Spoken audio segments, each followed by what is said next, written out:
Of an important local charter school that serves children who are living with autism is uncertain. That's because of a disagreement in a proposed facility use agreement for the school on the campus that bears the name of golf legend Ernie Els and his family. Today, some parents circulated a petition siding with the foundation that oversees the charter school. We're also now hearing from board members of the school itself.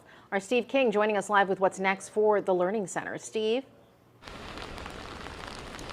Well, Felicia, Todd, the board chair of the Learning Center, which has been at the Els Center of Excellence since 2015, says that if a deal with the Els for Autism Foundation can't be struck soon, it's possible the Learning Center could have to move somewhere else.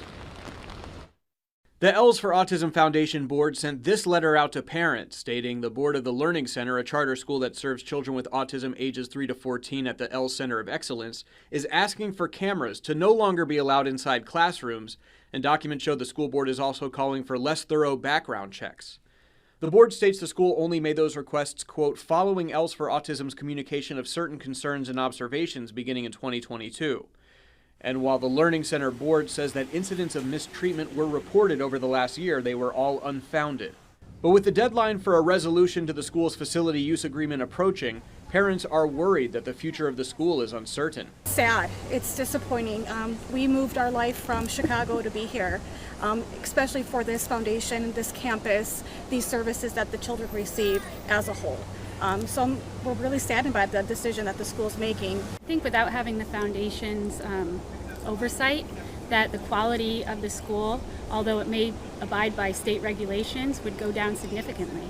Some parents circulated petitions outside the school today, gaining more than 100 signatures from parents who want to see the school stay and keep the access the foundation has to classroom cameras and the more thorough background checks.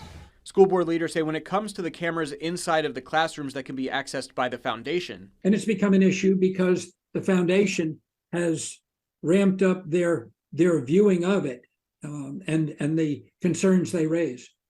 And many of the concerns are programmatic, but differences in opinion in terms of how you might treat a child in a given situation. And for the current proposal to make the background checks less strict and closer to other schools in the area. To have a landlord request for additional fingerprinting and DNA is ludicrous, in my opinion. I mean, I've never heard of something like that. It makes no sense. It's a far overreach. Now, the board chair also says that if a deal is not struck by Monday, it is possible that there could be an extension to allow for more time for negotiations. Reporting live in Palm Beach County, Steve King, WPBF 25 News.